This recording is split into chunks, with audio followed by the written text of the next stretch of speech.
Now available in paperback and e-readers, Spellbound, A Darker Shade of Black. Get your copy today at your favorite online bookseller. Yesterday, Bill Cosby's sexual assault verdict was upheld by an appellate court, and it clearly shows me how corrupt the criminal justice system in the state of Pennsylvania is, because the conviction of Bill Cosby on those sexual assault charges were clearly a travesty of justice. And sadly, the appellate court did not want to reverse the conviction of Bill Cosby and really did not understand the long-term impact of this miscarriage of justice is on our criminal justice system overall nationwide, and how this misinterpretation of the law is going to affect every man out here. Because what happened with Bill Cosby's conviction was a complete travesty of justice, and there were numerous errors in that trial, and the appellate court didn't really seem to care about the numerous errors in that prosecution. Errors I could clearly see as someone who just knows a little bit about the law. Now, Bill Cosby was convicted on basically hearsay that was allowed in by a judge that clearly had bias against Bill Cosby, because he had a conflict of interest with his wife being involved with victims, I believe, of sexual assault and sexual violence. Moreover, the prosecutor in the case, Kevin Steele, participated in a malicious prosecution of Bill Cosby, I believe, because he ran on a campaign solely on convicting Bill Cosby. If that doesn't show malice of forethought as related to prosecution, I don't know what does. Because when you have a prosecutor with a clear bias against an individual and running on a campaign basically on convicting an individual, that is a prosecutor who is not looking to get objective facts as related to evidence and looking to convict an individual based on the evidence. That is an individual who has stars in their eyes, like Marcia Clark and Chris Darden did with the O.J. Simpson trial, and is looking at trying to advance their careers on destroying a celebrity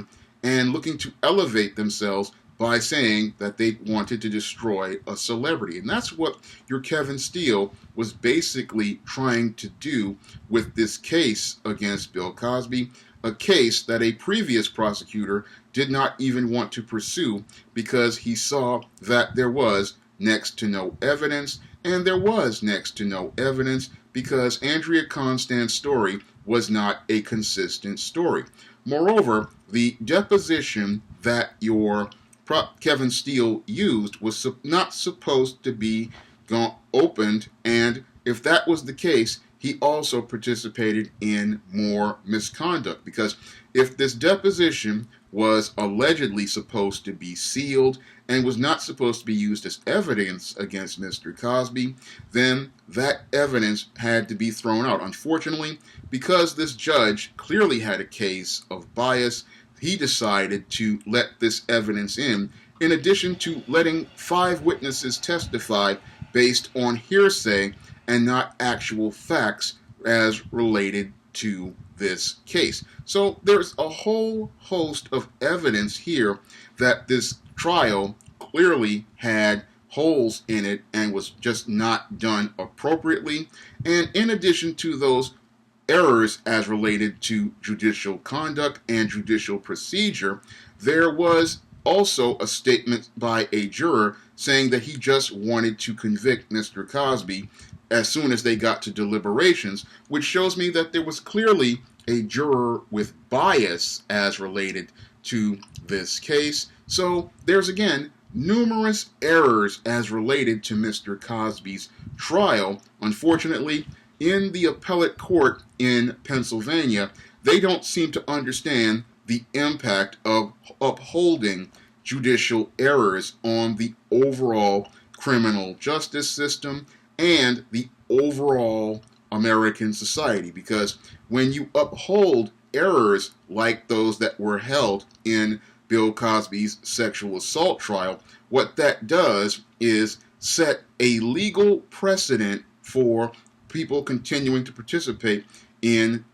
trials where they participate in misconduct like this, and it also leads to a misinterpretation of the law. And thanks to your Kevin Steele, we now have a judicial standard now where instead of us having a man allowed to get due process under the laws of these United States, we are now under a standard of trust and believe. And that standard of trust and believe is a dangerous standard because that was the standard that white women used to go out here and antagonize people like the Ku Klux Klan, to terrorize black men and get black men lynched. And thanks to that standard of trust and believe, it's primarily being used these days as a modern day form of lynching, like what is being done now to your R. Kelly in Chicago and your Cuba Gooding here in New York and Los Angeles. And I can't think but what's going on now is nothing more than a repackaged form of lynching. And what these people in these states want to do, they want to go out here and use the law and the standard of trust and believe to go after first prominent black men and then continue to go after everyday black men after that, using the standard of trust and believe and an allegation of so-called sexual assault and sexual violence as a way to arrest, prosecute, and convict a black man without any sort of evidence or due process under the law. Something that is a complete betrayal of our United States Constitution and the 13th Amendment of this Constitution, which gave black people the same rights as everyday American citizens, and the 14th Amendment and the Civil Rights Act and this of 1964. So when I look at this whole Bill Cosby trial, I see the big picture as related to it, and as long as this conviction is allowed to stand, it is not only a danger to every black man out there, because we black men are primarily the ones being targeted by this standard of trust and believe, which is a nothing more than a modern day form of lynching by this Me Too movement. And it is this standard also is starting to hurt white men as well. And this standard of trust and belief, again, is about a woman just coming out here with an allegation of sexual assault or sexual violence, and then using that allegation to get a man arrested, prosecuted, and possibly convicted of a crime he did not commit or possibly did not commit, all based on an allegation without any sort of corroborating substantive evidence to back it up. And this same woman can go out here and now use something like hearsay, something that is illegal according to our United States Constitution, as a way to secure a conviction. And this is something an unethical prosecutor like a Kevin Steele would believe to be perfectly fine, but any prosecutor with any sort of character would not want to do, because we're supposed to be using our criminal justice system to prosecute possibly guilty individuals with a substantive evidence that says they committed a crime, not as using our courts as a place for women who feel like they have been slighted by a bad date or a bad decision they made to sleep with the wrong guy, and use our criminal justice system as a way to get revenge on those men. And that's what your Kevin Steele upheld with the prosecution of Bill Cosby, and that's what the state of Pennsylvania is upholding with the conviction of Bill Cosby. It is allowing women, like those in the Me Too movement, who make these allegations of sexual harassment, sexual assault, and sexual violence to use the courts as a way to get revenge on men that they either don't like or men that they made bad decisions with, like sleeping with in one-night stands, or men who they want to go and get some sort of payday from. It allows them to abuse our court system, and this is what the Bill Cosby verdict has, the impact it has on the overall United States. And as long as it stands, and we still are under the standard of trust and believe, it is not safe for any man to be out here having any interaction with a woman, because any interaction with a woman can lead to an allegation of sexual assault and sexual violence, and that woman can come back with revised history and a revised narrative 15, 20, 25 years later, and then use that, to derail the life of a man out here and just take away his career, his reputation, and his freedom. And that's a scary thing to think about when you think about this interpretation of the law, which has been upheld by the appellate court, because this is the standard that is being upheld by the appellate court, that a woman has to be trusted and believed at any point, and that she can come back with any sort of narrative 15, 20, 25 years later without any sort of concrete evidence to back it up, and then use that allegation based on just her word to get a man arrested, prosecuted, and convicted. And again, this is an abuse of our court system here in the United States, a betrayal of our Sixth Amendment and our Fourth Amendment, which guarantees all citizens due process under the law. Unfortunately, because we have racists in this country, they think that that standard only applies to black men like your Bill Cosby and your Cuba Gooding Jr. and your R. Kelly, not looking at the big picture for the average, everyday American man as related to this legal precedent. Because the average, everyday man, as related to this legal precedent, his freedom is in jeopardy, because as long as this Bill Cosby conviction